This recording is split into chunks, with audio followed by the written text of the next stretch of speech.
नमस्कार मित्रांनो, कसे आहात? छान आहात?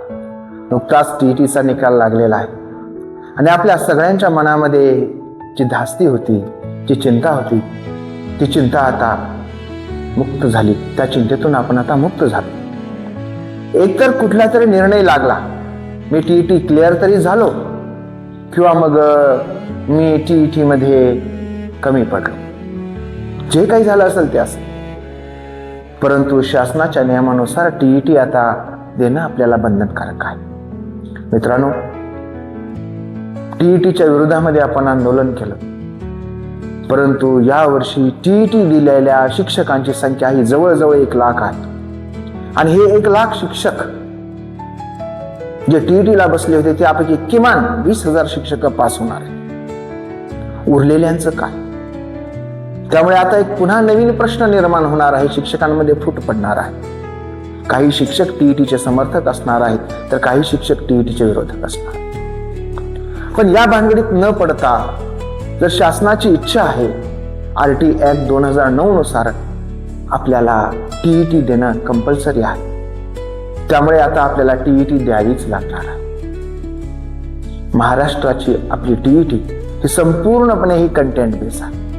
त्यामध्ये अध्यापन पद्धतीला कुठलाही थारा नाही. त्यामुळे जो प्रोफेशन आपला आहे, जे व्यवसाय आपला आहे, त्या व्यवसायाच्या कौशल्यांची तपासणी त्याच्यात होत नाही. दुसऱ्या बाजूला दुसरे एक ऑप्शन आपल्या समोर आहे, ते म्हणजे सीटीईटी. ही सीटीईटी आणि या सीटीईटीचं वैशिष्ट्य असं की या ठिकाणी आपण आता बघणारच आहोत की प्रत्येक विषयामध्ये अर्धा भारांश हा अध्यापन पद्धतीला आहे. म्हणजे आपला जो व्यवसाय आहे, त्या व्यवसायाची आपली कौशल्य आहे, त्या कौशल्यावर आधारित जवळजवळ 50 ते 60 प्रश्न आहेत. क्लिअर आपण मोजदाद त्याची करणारच आहोत. त्यामुळे आपल्या व्यवसायाचा भाग असल्यामुळे ही टीईटी परीक्षा पास होणं आपल्यासाठी सोपं आहे. आणि म्हणून ह्या सुवर्ण संधीचा लाभ घ्यावा म्हणून मी आपल्या सर्वांना आवाहनही केलं होतं आणि त्या आवाहनानुसार बऱ्याच जणांनी फॉर्मही भरले. अगदी परीक्षेच्या शेवटच्या दिवशी सुद्धा आम्ही आवाहन केलं होतं की आज शेवटचा दिवस आहे, फॉर्म भरा. ज्यांनी भरला नसेल काही हरकत नाही, पुढच्या वर्षीच्या आपण सीटीईटीची तयारी आतापासूनच करूया, जेणेकरून 1 स्ट्रोक मध्ये आपली टीईटी काय होईल, क्लिअर होईल. तर आजचा आपला माझ्या दिलेल्या शब्दाप्रमाणे आजचा पहिला विषय तो म्हणजे आज आपण अभ्यासक्रमाचं विश्लेषण करणार आहोत. कुठल्याही परीक्षेमध्ये जर मित्रांनो आपल्याला यशस्वी व्हायचं असेल तर परीक्षेमध्ये काय येणार आहे, त्याचा भारांश कसा असणार आहे, गुणांकन कसं असणार आहे, ते आपल्याला माहिती असणं आवश्यक असतं. किंबहुना आपल्याला ते पाठ असलं पाहिजे आणि त्यामुळेच आपल्याला काय ते आपल्या अभ्यासाला एक दिशा मिळते. जेव्हा मी सीटीईटीचा अभ्यासक्रम पाहिला तेव्हा माझ्या लक्षात आलं की सर्वसामान्यपणे कुठलाही शिक्षक अगदी सहजपणे ही परीक्षा पास होऊ शकतो. फक्त योग्य दिशेनं प्रयत्न करण्याची आवश्यकता आहे. टीईटी मध्ये अनेकांना यश आलं. त्यांच्यासोबत जेव्हा मी फोनवर किंवा समोरासमोर चर्चा केली तेव्हा माझ्या लक्षात आलं की त्यांच्या अभ्यास करण्याच्या पद्धतीमध्ये काही चुका झालेल्या आहेत. काय चुका झालेल्या आहेत? सर्वात महत्वाचा भाग म्हणजे सर्वांनी काय केलं, कुठलं तरी प्रिस्क्रिप्शन घेतलं किंवा युट्यूबचे व्हिडिओ पाहिले. बस व्हिडिओ पाहिले आणि पाहिले आणि पाहिले आणि पाहिले आणि हाच त्यांचा अभ्यास. दुर्दैव असं आहे की केवळ व्हिडिओ पाहून आपण अशा कॉम्पिटेटिव्ह एक्झाम क्रॅक करू शकत नाही. आणि मग काय करायला पाहिजे, तर त्यांची झालेली सर्वात मोठी चूक म्हणजे त्यांनी रायटिंग वर्क फार कमी केलं. जे व्हिडिओ पाहिले त्याच्या महत्वाच्या नोट्स स्वतःच्या भाषेमध्ये लिहून काढणं आवश्यक होतं, त्याचं रिव्हिजन करणं आवश्यक होतं. कारण परीक्षेमध्ये जेव्हा ट्विस्ट केलेले प्रश्न असतात तेव्हा आपल्याला जर ते आपण स्वतःच्या हाताखालून गेलं असेल, लिहून गेलेलं असेल, तरच आपण ते सहजपणे सोडू शकतो. अन्यथा नाही हे पण बरोबर आहे, नाही ते पण बरोबर आहे, अशा परिस्थितीमध्ये आपण राहतो आणि मग आपल्याला ऐन वेळेला येत असून कन्फ्युजन होतं. परीक्षे ठिकाणी आपण काहीतरी लिहितो आणि बाहेर आल्यावर म्हणतो की अरे अरे अरे हे मला येत होतं बघा, येत असताना सुद्धा माझं चुकलं. त्याचं कारण एकमेव आहे की आपण रायटिंग वर्क केलेलं नाही. आणि म्हणून माझं आपल्याला आवाहन आहे की आपण रायटिंग वर्क कमी करा, पण काही ना काही मुद्दे तुम्ही लिहून काढा. म्हणजे कुठला तरी एक बाजू, कुठला तरी एक बेस आपला कॉन्क्रीट असला पाहिजे, खंबीर असला पाहिजे. आणि तो एक बेस जरी खंबीर असेल तरी सुद्धा आपण ही परीक्षा क्रॅक करू शकतो. एलिमिनेशन मेथड वापरून आपण सहजपणे ही परीक्षा क्रॅक करू शकतो. कुठलाही अभ्यास जरी केला नसेल आणि फक्त मागच्या 2-4 वर्षाचे प्रशिक्षण जरी आपण सिरियसली केलेली असतील तरी सुद्धा आपण ही परीक्षा पास होऊ शकतो. तर आपण काय करणार आहोत आता, आज या पहिल्या व्हिडिओमध्ये आपण अभ्यासक्रम समजून घेणार आहोत. त्यानंतर स्टेप बाय स्टेप एक एक विषयावर आपण एक 2 व्हिडिओ करणार आहोत आणि दर आठवड्याला आपण PYQ सॉल्व्ह करणार आहोत. या परीक्षेच्या यशाचा मंत्र, विशेषतः CTETचा मंत्र म्हणजे PYQ आहे.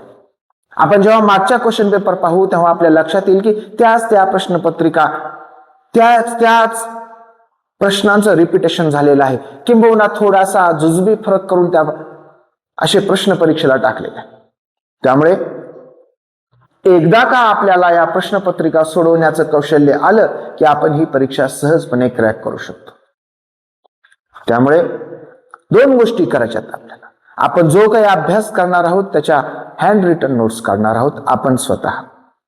आणि दुसरी गोष्ट आपण करणार आहोत ती म्हणजे हँड रिटन नोट्सच्या सोबतच आपण PYQ सॉल्व्ह करणार आहोत. आणि आपण दर आठवड्याला या पद्धतीनं आता 6 आठवडे आपल्या परीक्षेला शिल्लक आहे, तर 6 प्रश्नपत्रिका आपण सोडवणार आहोत. त्या प्रश्नामध्ये संपूर्ण डेटा आपल्याकडे तयार आहे. प्रश्नपत्रिकांचं विश्लेषणही आपण करणार आहोत. माझी आपल्याला विनंती आहे की आपण याचा लाभ घ्या. आपण कुठलंही प्रिस्क्रिप्शन ठेवत नाहीये. आपण पाहिल्याचं TETला 2,000, 3,000, 4,000, 5,000 रुपये लोकांनी फीस भरली आणि काय व्हायचं ते घडून गेलं. युट्यूबचे व्हिडिओ फक्त पाहून जर तुम्ही करणार असाल तर नळी फुंकिले सोनारे, इकडून तिकडे गेले वारे, अशी आपली अवस्था होऊ शकते. त्यामुळं आजपासून आपण CTETच्या अभ्यासाला लागूया आणि प्रयत्न करूया. योग्य दिशेनं जर प्रयत्न केले तर यश हे आपलंच आहे. चला तर समजून घेऊया CTETचा अभ्यासक्रम कसा आहे. सगळ्यात अगोदर महत्वाचा विषय म्हणजे फॉर्म भरताना आपल्याला लक्षात आलं असेल की आपल्याला 2 भाषा निवडायच्या आहेत. बघा हे विषय भाषा 1 आणि भाषा 2 आणि दोन्ही भाषांचं सूत्र समान आहे. 15 मार्क हे तुमचे अध्यापन पद्धतीला आहेत आणि 15 मार्क हे तुमचे कंटेंट नॉलेजला म्हणजे विषय ज्ञानाला आहे. आणि हे विषय ज्ञान अतिशय सोपं आहे. कसं आहे तर भाषा 1 मध्ये काय आहेत तर 2 पॅरेग्राफ दिलेले आहेत आणि मग 2 पॅरेग्राफ भाषा 1 मध्ये आणि भाषा 2 मध्ये मात्र एकच पॅरेग्राफ आहे. पहिल्या पेपरमध्ये 1 प्रोज आहे. ठीक आहे, तर त्याच्या पूर्वी भाषा 1-2च्या अगोदर आपण बालमानसशास्त्र आणि अध्यापनशास्त्र समजून घेऊ, कारण हे सगळ्यात सोपं आहे. दोन्ही पेपरमध्ये सारखं आहे आणि दोन्ही पेपरमध्ये त्याचे 30 प्रश्न आहेत, प्रत्येकी 1 प्रश्न आहे. या परीक्षेमध्ये कुठलीही निगेटिव्ह मार्किंग नाही, कारण ही क्वालिफिकेशनची एक्झाम आहे, डिस्क्रिमिनेशनची एक्झाम नाही. म्हणजे कुणाची तर निवड करायची नाही, एक विशिष्ट क्रायटेरिया पार केला की तुम्ही सर्वजण त्याला काय होणार, क्वालिफाय होणार. तर पाहूया बालमानसशास्त्रामध्ये कसं आहे. बालमानसशास्त्राचा अभ्यासक्रम हा पहिला पेपर आणि दुसऱ्या पेपरला अगदीच समान आहे, काही फरक नाही. तर चाइल्ड डेव्हलपमेंट अँड पेडागॉजी म्हणजे बालमानसशास्त्र आणि अध्यापनशास्त्र 30 प्रश्न आहेत आणि त्या 30 पैकी पहिले 15 प्रश्न आहेत child development primary school child, प्राथमिक शाळेत जाणाऱ्या विद्यार्थ्याचा विकास कसा होतो त्याच्यावर आधारित हा पहिला भाग आहे. आणि या पहिल्या भागावर म्हणजे बाल विकासावर 15 प्रश्न आहेत. तर याचा पुन्हा फोड अशी आहे की concept of development and it's relationship with learning. Vikas, development म्हणजे विकास आणि अध्ययन याचा काय संबंध आहे, काय सहसंबंध आहे, हा याच्यामध्ये प्रश्न येणार आहेत. Principles of development of children, बालकाच्या विकासाची तत्व.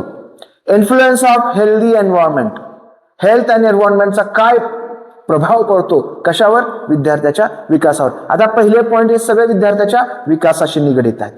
त्याच्यानंतर स्पेशलायझेशन प्रोसेस,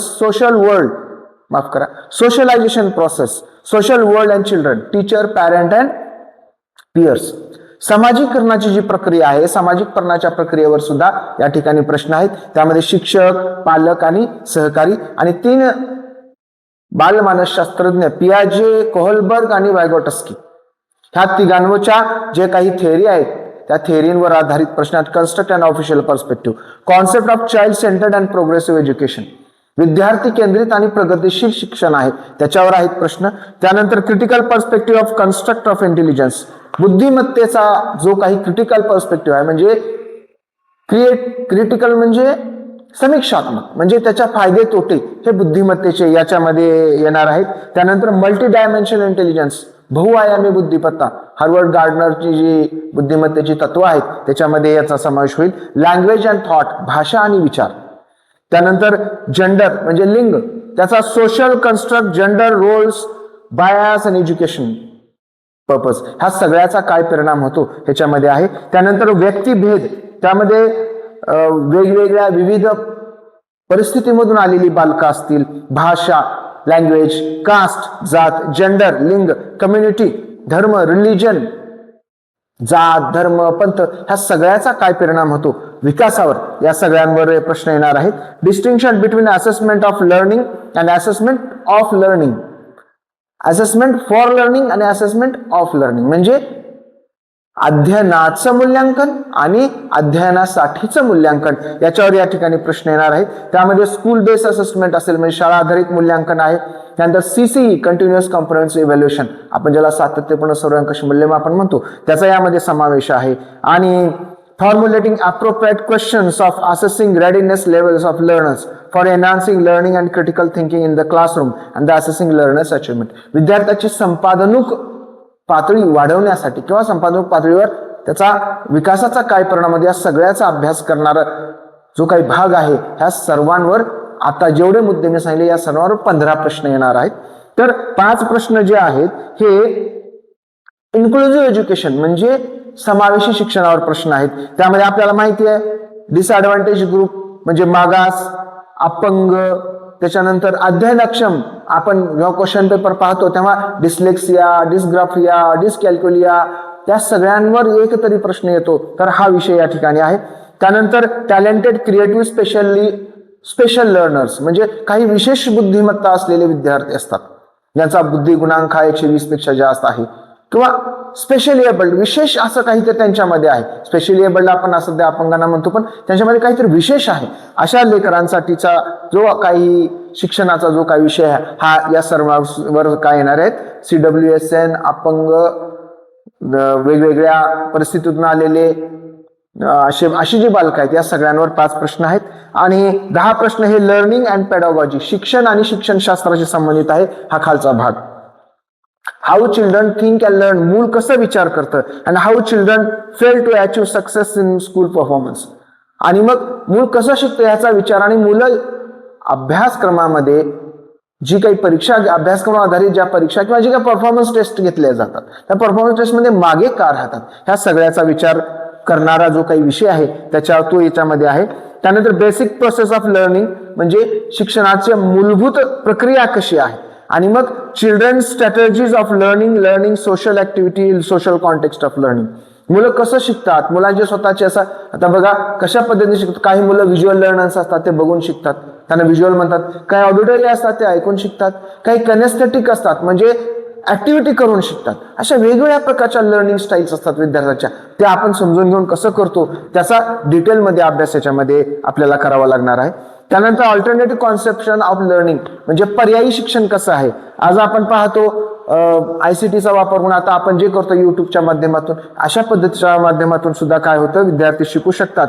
आणि मग अंडरस्टँडिंग एरर्स, कुठे विद्यार्थी कमी पडतात त्याचा सगळ्याचा शोध घेणं, हे सगळं याच्यामध्ये समाविष्ट आहे. कॉग्निशन आणि इमोशन म्हणजे ज्ञान आणि भावना, ज्ञानात्मक पातळी आणि भावनात्मक पातळी कशा आहे विद्यार्थ्याची याचा विचार. मोटिवेशन अँड लर्निंग, प्रेरणा आणि अध्ययन याचा विचार याच्यामध्ये होणार आहे. त्याचबरोबर factors contributing to learning, personal, environmental, आणि शिक्षणावर त्याच्या अध्ययनावर परिणाम करणारे घटक कोणकोणते, जसं की वैयक्तिक घटक असतील, काही सामाजिक घटक असतील, या सगळ्यांचा कसा परिणाम होतो या सगळ्याचा विचार याच्यामध्ये केलेला आहे. ह्या प्रत्येकावर आपण किमान 10 पेजेस जरी आपण वाचन केलं तर आपल्या लक्षात येईल की हे बालमानसशास्त्र सोपं आहे. आणि यासाठीचे काही पुस्तकही मी रेकमेंड करणार आहे. तर कुठलंही मार्केटमधलं पुस्तक घेऊन एखादं रेडी बुक किंवा वन लायनर बुक वाचण्यापेक्षा आपण काय करावं, बीएडचे इग्नूचे जे पुस्तक आहेत ते कुठे मिळतील का ते पाहावे, ते नजरे खालून घालावे. ते नसतील मिळत तर बीएडचे आपले यशवंतराव चव्हाण मुक्त विद्यापीठाचे असतील किंवा आपल्या रेग्युलर बीएडचे विद्यार्थी पुस्तकं असतील तर अशा पुस्तकांचा आपण वापर करून स्वतः नोट्स काढाव्या, तरच आपल्याला याच्यामध्ये मार्क सहजासहजी मिळतील, नाहीतर पुन्हा कन्फ्युजन आपलं ठरलेलं आहे. त्यानंतरचा दुसरा भाग आहे तो म्हणजे मॅथमॅटिक्स म्हणजे गणित.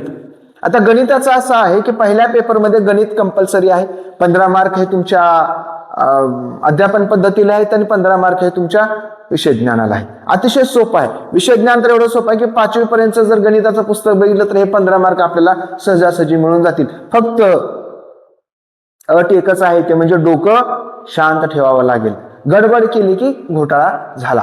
तर हे 15 मार्क आपल्याला सहजासहजी मिळतील. आपल्याला असं वाटत होतं की कंटेंटचे मार्क अवघड जातील, असं नाहीये. कंटेंटचे मार्क सोपे आहेत आणि अध्यापन पद्धतीचे मार्क थोडेसे कठीण आहेत, कारण त्या अध्यापन पद्धतीविषयी आपण फारशी चर्चा केली नाही. NCERT मध्ये जे काही टीचर्स हँडबुक आहेत त्या हँडबुक मध्ये लर्निंग स्ट्रॅटेजीज वगैरे पद्धत वगैरे, त्याच्यानंतर ज्या काही शिक्षक हस्तपुस्तक आहेत त्यामध्ये गणिताच्या अध्यापन पद्धतीविषयी माहिती दिलेली आहे, ते पहावे. किंवा बीएडच्या पुस्तकांमध्ये सुद्धा गणिताच्या अध्यापन पद्धतीविषयी माहिती दिलेली आहे, ते पाहावं. ह्या दोन्हीचा जर विचार केला तर आपल्याला या ठिकाणी सहज 30 पैकी 30 गुण मिळू शकतात. मात्र दुसऱ्या पेपरमध्ये असं आहे त्याला 20 मार्क हे त्याचे विषय ज्ञानाला आहेत आणि 10 मार्क अध्यापन पद्धतीला आहेत. कारण दुसऱ्या पेपरमध्ये असं आहे की गणित विज्ञानचा एक गट आहे आणि गणित विज्ञानचा एक गट आहे आणि सामाजिक शास्त्राचा एक गट आहे. ह्या दोघांना ऑर आहे, हे ऑर आहे. एक तर तुम्ही हे घ्या किंवा हे घ्या. जर तुम्ही गणित विज्ञान घेतलो तर गणित विज्ञान घेतल्यानंतर काय होणार, तुम्हाला हे 60 मार्क राहणार. आणि जर तुम्ही सामाजिक शास्त्र घेतलो तर 40 मार्क सामाजिक शास्त्राचे हे कशाला आहेत, विषय ज्ञानाला आहेत आणि 20 मार्क अध्यापन पद्धतीला आहेत. म्हणजे सेम 20 मार्क अध्यापन पद्धती, 40 मार्क विषय ज्ञान, अशा पद्धतीने आहे. त्यामुळे दुसऱ्या पेपरमध्ये गणित 20 मार्क. मात्र इथे जी डिफिकल्टी लेवल आहे ही 8वी आणि इथं 5वी. त्यामुळे ही गोष्ट लक्षात या पहिला पेपर सोपा असणार आहे, कारण विषय गणित असेल, तुमचा विज्ञान असेल किंवा सामाजिक शास्त्र असेल किंवा भाषा पण असेल तर याच रेंजचे क्वेश्चन असणार आहेत. आणि इथे मात्र या रेंजचे क्वेश्चन असणार आहे. या सगळ्यांसाठी सगळ्यांचा महत्वाचा भाग म्हणजे काय बघायचा आपल्याला, सगळ्यात महत्वाचा हा सिलेबस कोणता आहे, NCERT. NCERT आपल्याला अवघड वाटतं पण तसं नाही, या उलट NCERT कसं आहे, सोपा आहे. तर गणितामध्ये काय काय प्रश्न असणार आहेत, तर जॉमेट्री भूमिती असणार आहे, शेप्स अँड स्पेशल अंडरस्टँडिंग अवकाशीय समज म्हणजे कोणता लहान कोणता मोठा अशा समज आणि आकार. त्यानंतर सॉलिड्स अराउंड अस आपल्या आसपासचे स्थायू, बिल्डिंगचा आकार कसा आहे, रूमचा आकार कसा आहे, आयताकृती, चौकोन, त्रिकोण, पिरॅमिड, शंकू, ह्या सगळ्याचा विचार त्याच्यामध्ये आहे. सॉलिड अराउंड असणार तर नंबर्स, संख्या 5वी पर्यंत सगळ्याचा विचार घ्या. पेपर फर्स्टला 5वी आणि पेपर सेकंडला 8वी. त्यानंतर ऍडिशन अँड सबट्रॅक्शन बेरीज आणि वजाबाकी आहे, मल्टिप्लिकेशन गुणाकार आहे, डिव्हिजन भागाकार आहे, मेजरमेंट मोजमाप आहे, वेट म्हणजे वजन आहे, टाइम म्हणजे वेळ आहे, म्हणजे इतक्या वाजता गाडी निघाली, इतक्या वाजता जाऊन पोहोचली तर मग किती तासाचा प्रवास झाला, असे सोपे सोपे प्रश्न. व्हॉल्यूम म्हणजे आकारमान, घनफळ वगैरे काढायचं, डेटा हँडलिंग, ग्राफ काढायचं, त्याच्यावरून समजून घ्यायचं, पॅटर्न वेगवेगळे पॅटर्न्स आहेत त्यांना समजून घ्यायचं, मनी म्हणजे पैशाशी संबंधित सुद्धा विषय याच्यामध्ये आहेत. एकंदर 5वीचं जर आपण पुस्तकाला रेफर केलं तर अगदी आपण सहजासहजी याच्यामध्ये पास होऊ शकतो. मात्र हे पहिल्या पेपरला आहे. दुसऱ्या पेपरला मात्र कसं आहे, थोडंसं कठीण आहे. त्याच्यामध्ये काय आहे तर पुन्हा कंटेंट आहे, नंबर सिस्टम आहे. बंद कर. हा, तर दुसऱ्या पेपरमध्ये आहे कंटेंट आहे. त्या कंटेंटमध्ये नंबर सिस्टम म्हणजे संख्या ज्ञान, knowing numbers, playing with numbers, whole number म्हणजे पूर्ण संख्या, निगेटिव्ह नंबर्स, इंटिजर्स, परिमेय संख्या, अपरिमेय संख्या, ऋण संख्या, धन संख्या, पूर्णांक संख्या. हा जो बेसिक आहे हा बेसिक ह्याच्यामध्ये सुरुवातीला आहे. त्यानंतर अल्जेब्रामध्ये म्हणजे बीजगणितामध्ये काय आहे, इंट्रोडक्शन टू अल्जेब्रा, एक्सचा वापर करायचा, रेशिओ अँड प्रपोर्शन, रेशो म्हणजे गुणोत्तर आणि प्रमाण, याच्यामध्ये ते आहे. गुणोत्तर आणि प्रमाण आणि इंट्रोड्युसिंग म्हणजे एखादी एकशी संख्या ठेवून कसं करायचं, बेसिक आहे, फार विशेष नाही. जॉमेट्रीमध्ये 2D म्हणजे लांबी आणि रुंदी, त्याच्यामध्ये परिमिती आलं, क्षेत्रफळ आलं, या सगळ्यांचा विचार. त्याच्यानंतर एलिमेंटरी 2D आणि 3D शेप म्हणजे आकारमान आलं, 3D म्हणजे आकारमान. त्यानंतर सिमेट्री, रिफ्लेक्शन सोप आहे. Construction using straight edge scale, protractor, compasses, त्याने वेगवेगळ्या आकृत्या काढायच्या. त्रिकोण काढता येईल, चौकोन काढता येईल दिलेल्या याच्या आधारे. अर्थात आपल्याला चौकोन काढायला लावणार नाही, पण ह्या चौकोनामध्ये कोणती लांबी कोणती रुंदी घेतल्यानंतर त्रिकोण काढता येईल का चौकोन काढता येईल का नाही, या सगळ्या गोष्टीची अंडरस्टँडिंग त्या ठिकाणी विचारली जाईल. आणि मग पेडागॉजिकल इश्यू मध्ये हा दुसऱ्या पेपरमध्ये काय आहे, nature of mathematics logical thinking, म्हणजे गणिताचं नेचर कसं आहे. आणि लॉजिकल थिंकिंग, गणित म्हणजे काही नाही, गणित म्हणजे लॉजिकल थिंकिंग. मग लॉजिकल थिंकिंग कशी असते त्याच्यावर प्रश्न आहे. Place of mathematics in curriculum, गणिताचा अभ्यासक्रमामध्ये काय रोल आहे, कुठल्या ठिकाणी गणित आहे, किती आवश्यक आहे किंवा किती अनावश्यक आहे किंवा कुठं तुम्ही टाळू शकता, गणिताचा इतर विषयाशी कसा समन्वय होतो, त्याच्यानंतर गणिताच्या मदतीने इतर विषयांना कसा फायदा होतो किंवा इतर विषयाचा अभ्यास करताना गणिताचा कसा फायदा होतो, या सगळ्याचा विचार याच्यामध्ये केलेला आहे. त्यानंतर कम्युनिटी ऑफ मॅथमॅटिक्स, मॅथमॅटिक्स मध्ये असं म्हणतात की मॅथमॅटिक्स इज गेटवे अँड की ऑफ ऑल सायन्सेस, सर्व विज्ञानाचा हा काय आहे, पाया आहे. कारण सर्व अगोदर गणितापासून हे सगळं डेव्हलप झालेलं आहे. त्यामुळे ही काय आहे, गणिताची कम्युनिटी आहे. त्याच्यानंतर इव्हॅल्युएशन, त्याचं मूल्यमापन कसं केलं जातं. रिमेडियल टीचिंग, फार महत्वाचा मुद्दा. रिमेडियल उपचारात्मक अध्यापन, काही विशिष्ट क्षमता किंवा विशिष्ट क्षेत्रामध्ये विद्यार्थी मागं पडतात, मग त्याला कसं पुढे आणायचं, त्याच्या ज्या काही क्षमता कमी पडलेल्या आहेत त्याच्यामध्ये त्याला कसं सुधारणा करायचं, हे रिमेडियल टीचिंग मध्ये आहे. आणि प्रॉब्लेम्स ऑफ टीचिंग, म्हणजे शिकवताना, गणित शिकवताना काय प्रश्न निर्माण होतात, काय अडचणी येतात, त्या अडचणीची सुद्धा चर्चा यामध्ये केलेली आहे. शिक्षक म्हणून काम करताना आपल्याला काय वाटतं, ह्या अडचणीची आपण कशी मात कराल, ह्या पद्धतीचे प्रश्न हे दुसऱ्या पेपरमध्ये आहेत गणिताच्या. आणि गणिताच्या पहिल्या पेपरमध्ये जर आपण बघितलं तर तेच आहे, nature of mathematics logical thinking, understanding children's thinking, विद्यार्थी कसा विचार करतात, reasoning, pattern, strategies, making meaning and learning.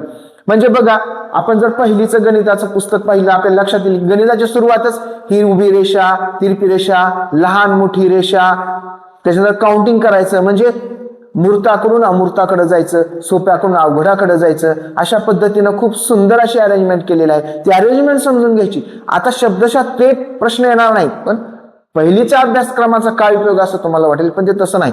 पहिलीचा अभ्यासक्रम तुम्हाला सांगतं की अभ्यासक्रमाची रचना कशा पद्धतीने केली आहे. सुरुवातीला काय ओळखायचंय, लहान मोठेपणा ओळखायचा आहे, आकारासारखा आकार जुळवायचा आहे. एक छोटा चेंडू आहे आणि एक मोठा बलून आहे आणि मग त्याच्या जोड्या जुळवा, म्हणजे आकाराची तुलना त्याला करायची, म्हणजे लॉजिक इथून त्याचं डेव्हलप होतं. आणि ह्या गोष्टी आपल्याला जरी आता सोप्या वाटत असल्या तरी बालवयामध्ये ह्या गोष्टी फार महत्वाच्या असतात. आणि जिथं हे घडतं तिथंच काय होतो, त्या लेकरांच्या चांगल्या गणिताच्या विकासाचा पाया घातला जातो. म्हणून ही गोष्ट समजून घेणं आवश्यक आहे. जिथं जिथं विद्यार्थ्याचं हित आहे तिथे तर शिक्षकाचं हित आहे आणि तेच परीक्षेला येणार असतं. तर हे नेचर ऑफ मॅथमॅटिक्स कसं आहे ते समजून घ्यायचं. त्यानंतर मगाशी सांगितल्याप्रमाणे गणिताचं स्थान काय आहे, त्याची गणिताची भाषा असते. गणिताची भाषा म्हणजे केवळ लहान मोठेपणाने, जिथं लॉजिक आहे तिथं आलं गणित. त्यानंतर गणिताची कम्युनिटी, मगाशी चर्चा केला. फॉर्मल आणि इन्फॉर्मल मेथड्स, म्हणजे फॉर्मल म्हणजे परीक्षा घेऊन, इन्फॉर्मल म्हणजे आपण जसं आकारिक मूल्यमापन करतो, की विद्यार्थी कसं सोडवतो, तोंडी गणित कसं करतो, ह्या सगळ्याचा अंतर्भाव. प्रॉब्लेम्स ऑफ टीचिंग, शिक्षणामध्ये येणारे जे काही प्रॉब्लेम आहेत ते आहेत. एरर काढणं, कुठं मुलं कमी पडतात ते शोधणं. त्यासोबतच diagnostic and remedial teaching, diagnostic म्हणजे नैदानिक चाचण्या घ्यायच्या आणि रिमेडी म्हणजे त्याच्यावर काय करायचा, उपचार करायचा. ह्या सगळ्याचा समावेश काय मध्ये या अध्यापन शास्त्रामध्ये होतो. आता सांगताना आपल्याला कदाचित हे कसं वाटत असेल, थोडंसं कठीण वाटत असेल की बाबा हे लईच काही सांगायलेत. हे सांगायला जरी कठीण असलं तरी आपण ते रोज हाताळतो, आपण हे रोज करतो. त्यामुळे आपल्याला जर बालकेंद्रित दृष्टिकोन आपल्यामध्ये असेल तर आपण ह्या प्रश्नांची उत्तरं सहजपणे देऊ शकतो. आणखी एक महत्वाचा क्लू तुम्हाला सांगणार आहे. तर कुठल्याही विषयाची अध्यापन पद्धती असू द्या, दोन गोष्टी आपल्या डोक्यामध्ये फिक्स असल्या पाहिजेत. एक म्हणजे RT 2009 ज्ञान रचनावाद, वॅगॉटस्की, हात आपल्या डोक्यामध्ये असला पाहिजे. आणि दुसरी गोष्ट म्हणजे आताची आलेली NEP 2020. ह्या दोघांच्या लाईटमध्ये, या दोघं डोक्यात ठेवून NEP मध्ये काय सांगितलंय त्याच्या पद्धतीने आपण विचार करायचा, RT मध्ये काय सांगितलंय त्याच्या पद्धतीने विचार करायचा, त्या दोघांची सांगड घालायची आणि दोन्हीमध्ये जे फिट बसते ते प्रश्नाचं उत्तर आपण ठरवायचं. त्यामध्ये ही इलिमिनेशन मेथड वापरायची. हे येत नाही कट ऑफ, ते येत नाही कट ऑफ, हे येत नाही कट ऑफ, मग उरलं कोणचं, हे येते का, हो, आपल्या मनाला विचार, RT मध्ये हे बसतंय का, NEP मध्ये बसतंय का, हा बस नाही, चला राईट. कारण त्याच्या NEP आणि RTच्या बाहेरचं काहीही येणार नाही, किंबहुना ही आपली शिक्षण पद्धतीच पूर्णपणे याच्यावर आधारलेली आहे. तर अशा पद्धतीने ही गणिताची रचना केलेली आहे. त्यानंतर एन्व्हायरमेंटल स्टडीज मध्ये आपण पहिल्या पेपरमध्ये बघूया सामाजिक शास्त्रामध्ये. इथं काय आहेत 15 मार्क हे अध्यापन पद्धतीला आणि पुन्हा 15 मार्क हे विषय ज्ञानाला. अतिशय सोपं 5वी पर्यंतच वाचायचंय. पहिली दुसरीला तर नाहीच एन्व्हायरमेंट. तिसरी चौथी आणि 5वी 3च वर्गाचं वाचायचं. 10 आणि 20 पानाचे पुस्तक आहेत. त्याच्या आधारितच प्रश्न येणार, याच्यापेक्षा बाहेरचं काही येणार नाही. फॅमिली अँड फ्रेंड्स, कौटुंबिक नाते संबंध, कोणाचं नातं कोणचं, कोण माझं कोण लागतं, कोण माझं कोण लागतं, बेसिक प्रश्न असे प्रश्न येणार आहेत. वर्क अँड प्ले, काम आणि खेळ याचा संबंधित प्रश्न येणार आहेत. अॅनिमल्स, प्राणी, आपल्या आसपास वाघ, सिंह, जसं की भूचर, जलचर, उभयचर, शाकाहारी, मांसाहारी, असं त्याच्यातलेच जे काही प्रकार आहेत ह्या प्रकारामध्ये येणारे प्राणी, अशा पद्धतीचे प्राणी येणार. वनस्पती येणार.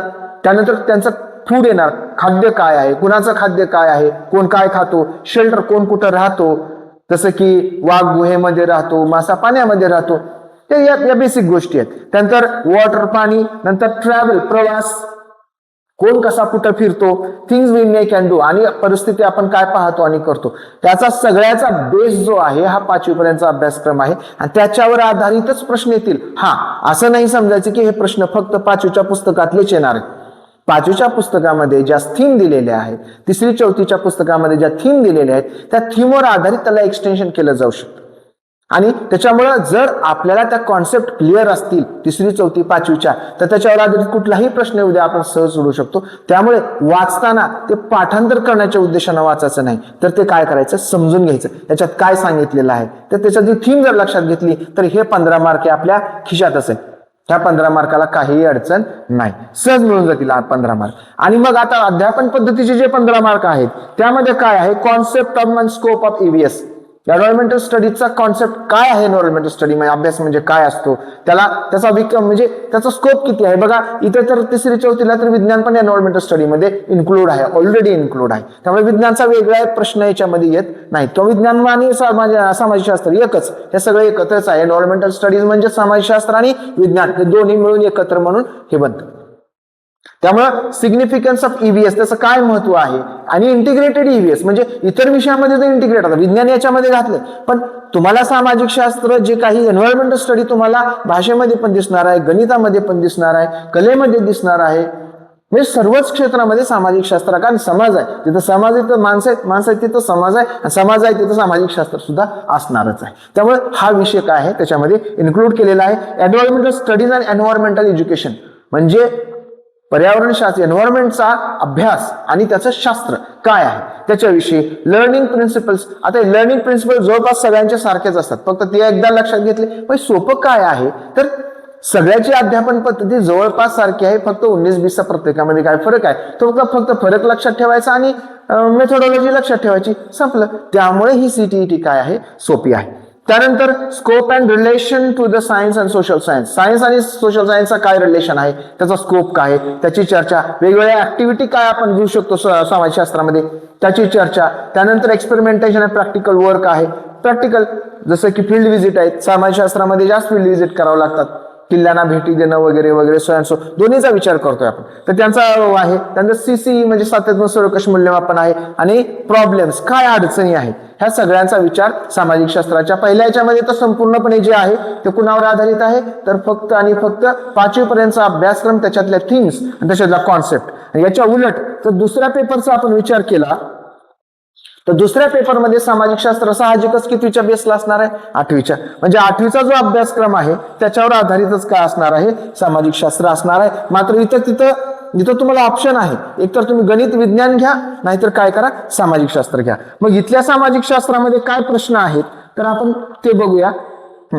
सामाजिक शास्त्राच्या थिअरीमध्ये काय असणार आहे, हिस्ट्री, इतिहास. बघा 5वी मध्ये वेन, वेअर अँड हाऊ, कोण कुठे कसा, माणसाची उत्क्रांती आहे, त्या उत्क्रांतीवर अर्लिएस्ट सोसायटीज म्हणजे हेच माणसाची उत्क्रांती, farmers and harbours, first cities, पहिल्यांदा शहरं कसे तयार झाले, नवीन अर्ली स्टेट्स कसे तयार झाले, नवीन आयडियाज कशा आल्या, जसं की महिलांनी शेतीचा शोध लावला, चाकाचा शोध लागला, वेगवेगळे हत्यार वगैरे बनवण्याची कला माणसानं विकसित केली, ह्या सगळ्याचा विचार त्याच्यामध्ये आहे. फर्स्ट एम्पायर, पहिलं राज्य कधी स्थापन झालं.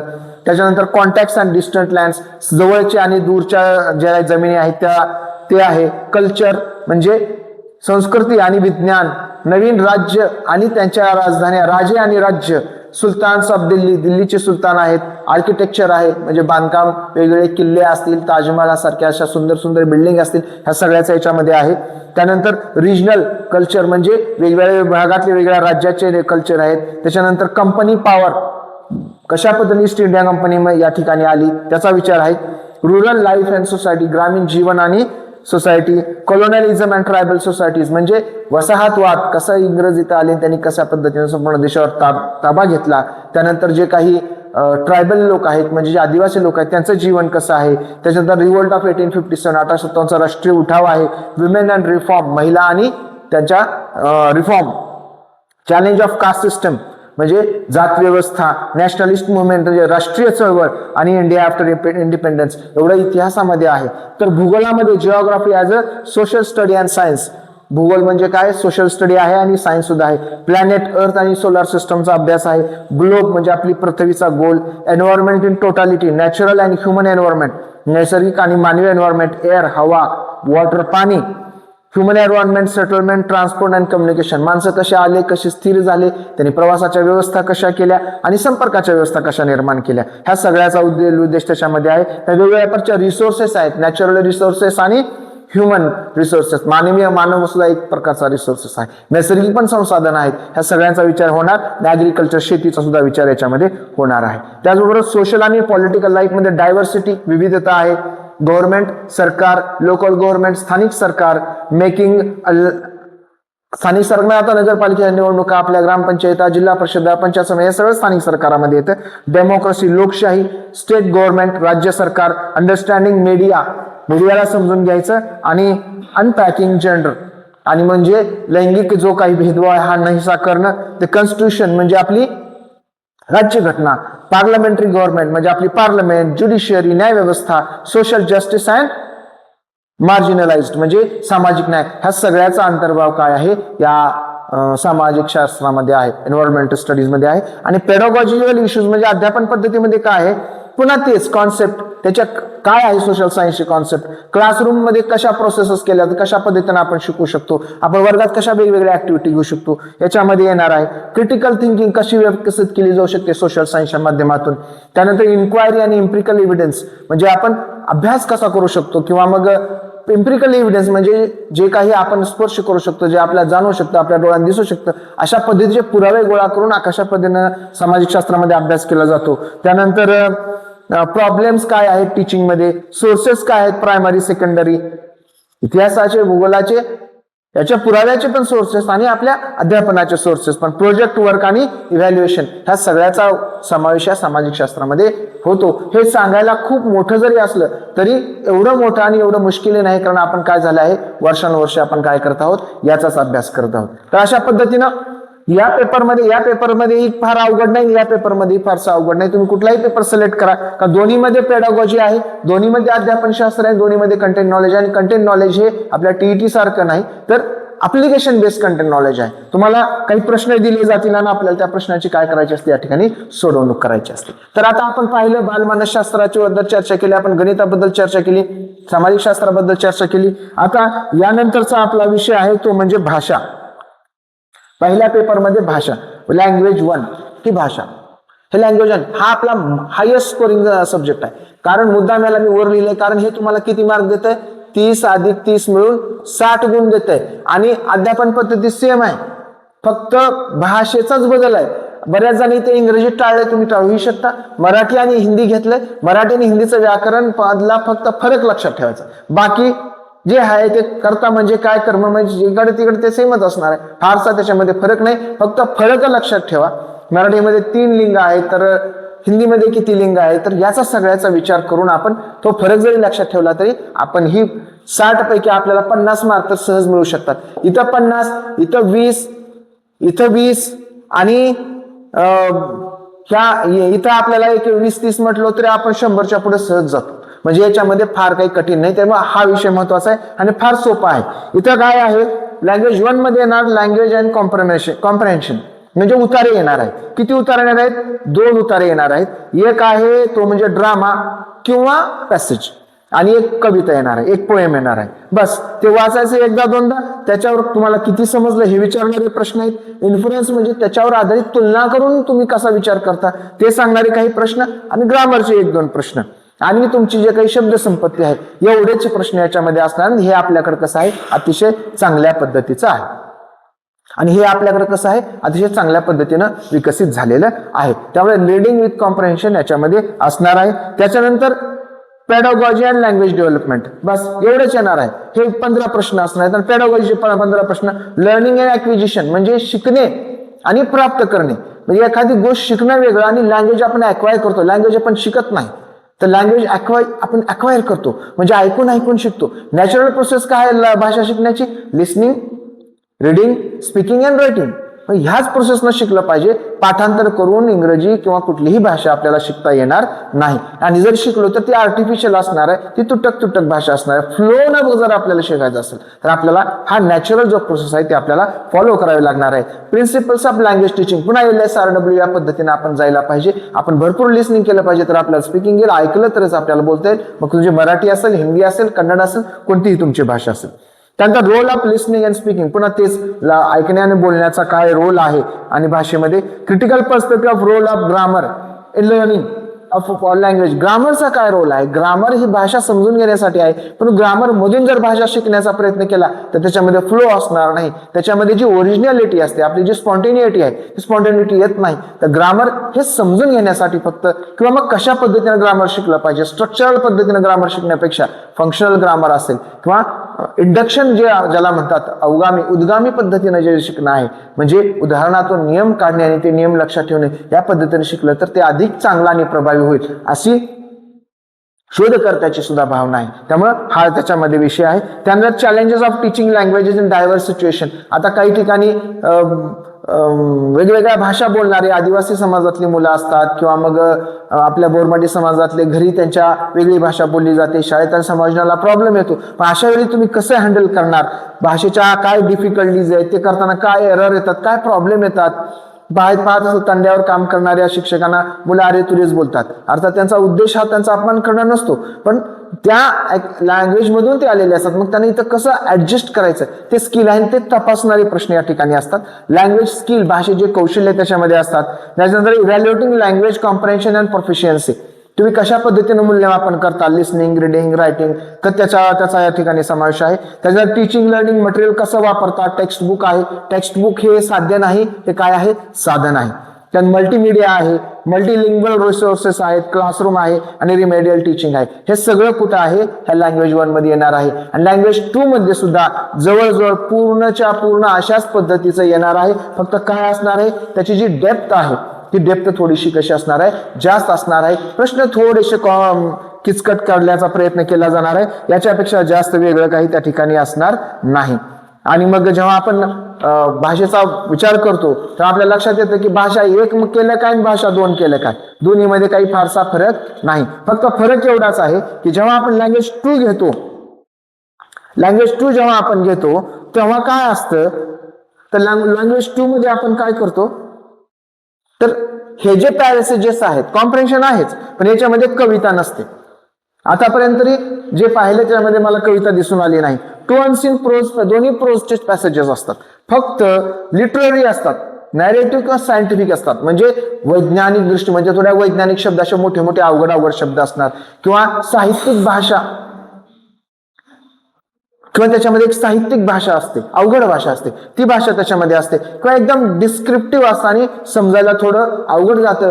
एका वाचनामध्ये हे प्रोज सोडवायचा नाही, किमान 2दा तरी त्याला वाचायचं. एकदा वाचायचं, प्रश्न वाचायचे, पुन्हा वाचायचे, पुन्हा प्रश्न वाचायचं. आपण याचं डिटेल घेणार आहोत, पण हे जे आहे हे या पद्धतीचं असणार, थोडं अवघड असणार आहे. त्यानंतर पेडागॉजीमध्ये पुन्हा तेच आहे, फारसा काही त्याच्यामध्ये फरक नाही. त्याच्यामुळे डिफिकल्टी, एरर, रिमेडियल टीचिंग आणि comprehension, speaking, listening, reading same फार काही फरक नाही, किंवा सांगण्यासारखा एवढा त्याच्यामध्ये फरक नाही. तर हा मोस्ट स्कोरिंग सब्जेक्ट आहे. इथंच आपल्याला 50 मार्क पडावे लागतात. इथं 50 आणि 20 70, इथं आपल्याला एक 20 मार्क तर आरामशीर मिळतात, 90 होतात.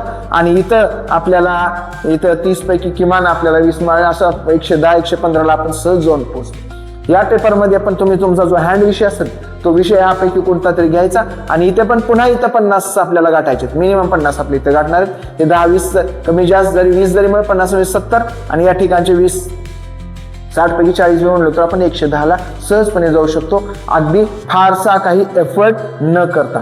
तर थोडासा व्हिडिओ लांब झाला, मोठा झाला, साहजिकच आहे, कारण संपूर्ण अभ्यासक्रम तरी आपल्याला समजणं आवश्यक आहे.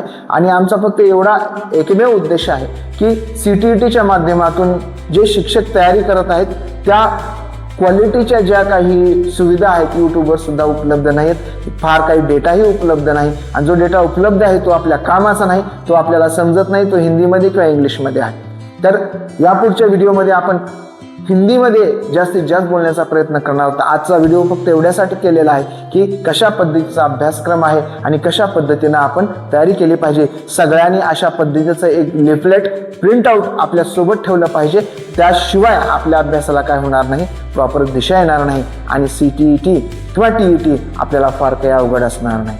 मित्रांनो, आपण हा मोफत सेवेचा हा जो वसा घेतलेला याला साथ करा, लाईक, फॉलो, शेअर करा, वाचा, प्रतिक्रिया द्या.